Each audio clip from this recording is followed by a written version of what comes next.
Halo, bertemu lagi. Setelah sebelumnya membahas perencanaan mutu yang merupakan pondasi, kini kita beralih ke pilar kedua yang sama pentingnya, pengendalian mutu. Disinilah kita memastikan bahwa semua rencana yang telah kita susun diimplementasikan dengan benar di lapangan. Ini adalah tahap di mana kita secara aktif memantau, mengukur, dan memverifikasi kualitas pekerjaan secara real time.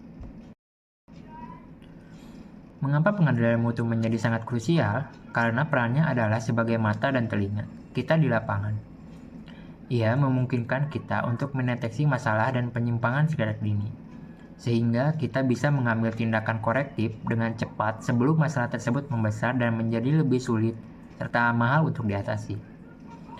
Pengendalian mutu juga memastikan bahwa setiap hasil kerja kita selalu sesuai dengan spesifikasi, meningkatkan efisiensi operasional, dan menyediakan data berharga untuk perbaikan di masa mendatang.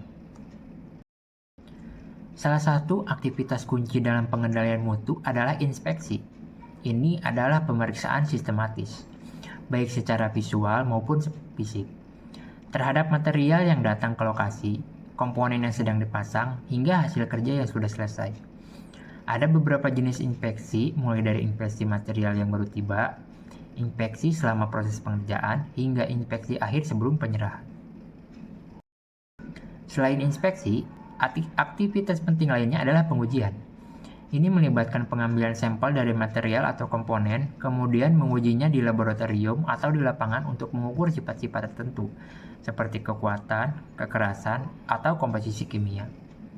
Contohnya adalah uji kekuatan tekan beton, uji tarik baja, uji kepadatan tanah, bahkan uji kebocoran pipa atau sistem kelistrikan untuk memastikan berfungsi dengan baik. Pengukuran adalah aktivitas penting lainnya dengan menggunakan alat ukur presisi. Kita memverifikasi bahwa dimensi, elevasi, kelurusan, dan parameter lainnya dari komponen bangunan sesuai dengan toleransi yang telah ditetapkan. Misalnya, pengukuran dimensi struktural, pemeriksaan elevasi menggunakan teodolit, atau pengukuran kelurusan dinding dan kolom. Penting juga untuk memastikan alat ukur kita selalu terkalibrasi dengan benar. Ketika ada penyimpangan ditemukan, langkah selanjutnya adalah pencatatan dan pelaporan ketidaksesuaian. Ini biasanya dilakukan melalui non-conformance report atau NCR, yaitu dokumen formal yang mencatat detail masalahnya, lokasi, kemungkinan penyebabnya, dan tindakan korelatif yang diusulkan. Laporan ini memastikan bahwa setiap masalah didokumentasikan dengan baik dan ada pihak yang bertanggung jawab untuk menindaklanjuti hingga masalah tersebut terselesaikan.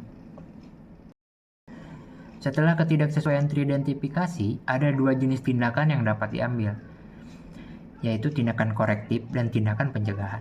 Tindakan korektif adalah perbaikan atau pengerjaan ulang untuk mengatasi masalah yang sudah terjadi. Misalnya memperbaiki rata kepala dinding. Sementara itu, tindakan pencegahan lebih proaktif. Kita mencari tahu akar penyebab masalah tersebut dan mengambil langkah untuk mencegah agar masalah serupa tidak terulang di masa depan. Fokus pada perbaikan sistem atau proses, bukan hanya gejala masalahnya. Di era modern ini, teknologi memainkan peran yang sangat penting dalam pengendalian mutu. Building Information Modeling atau BIM, misalnya, dapat mendeteksi potensi konflik desain bahkan sebelum konstruksi dimulai. Drone dan fotogrametri membantu kita melakukan inspeksi di area yang sulit dijangkau dan memantau progres secara visual. Penggunaan sensor dan IoT memungkinkan pemantauan kondisi material secara real time.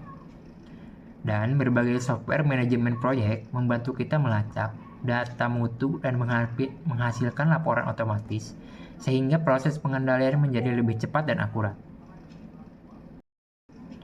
Meskipun penting, pengendalian mutu juga menghadapi tantangan. Kadang ada kurangnya komitmen dari pekerjaan di lapangan, keterbatasan jumlah inspektor yang kompeten, atau tekanan jadwal dan biaya yang bisa mengorbankan kualitas. Data yang tidak akurat atau tidak lengkap, serta resistensi terhadap perubahan dari tim juga bisa menjadi hambatan. Namun, dengan kepemimpinan yang kuat dan pelatihan yang berkelanjutan, tantangan ini dapat diatasi. Sebagai penutup, pengendalian mutu adalah fungsi vital yang menjadi mata kita di lapangan. memastikan bahwa setiap langkah konstruksi berjalan sesuai rencana dan standar. Ia membutuhkan inspeksi, pengujian, dan pengukuran yang konsisten, serta kemampuan untuk mengambil tindakan korektif dan pencegahan yang cepat. Dengan pengendalian mutu yang efektif, kita dapat secara signifikan mengurangi biaya kegagalan dan mendukung upaya perbaikan berkelanjutan. Selanjutnya, kita akan membahas pilar terakhir, yaitu penjaminan mutu. Secara definisi, pengendalian mutu adalah serangkaian aktivitas pemantauan yang dilakukan pada hasil proyek dan prosesnya. Tujuannya adalah untuk memverifikasi bahwa semuanya sesuai dengan standar mutu yang telah kita tetapkan dalam perencanaan. Jika ada ketidaksesuaian, maka identifikasi akan dilakukan dan tindakan korektif akan diambil. Fokus utama pengendalian mutu adalah pada produk akhir atau hasil kerja. Penting untuk memahami bahwa pengendalian mutu adalah kelanjutan langsung dari perencanaan mutu.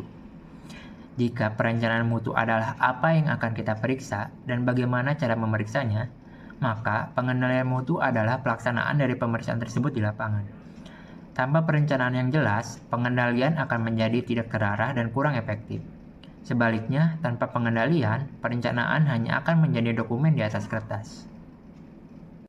Demikianlah pengantar singkat mengenai manajemen mutu dalam proyek konstruksi. Saya harap ini memberikan gambaran awal yang jelas tentang pentingnya topik ini. Terima kasih atas perhatian Anda.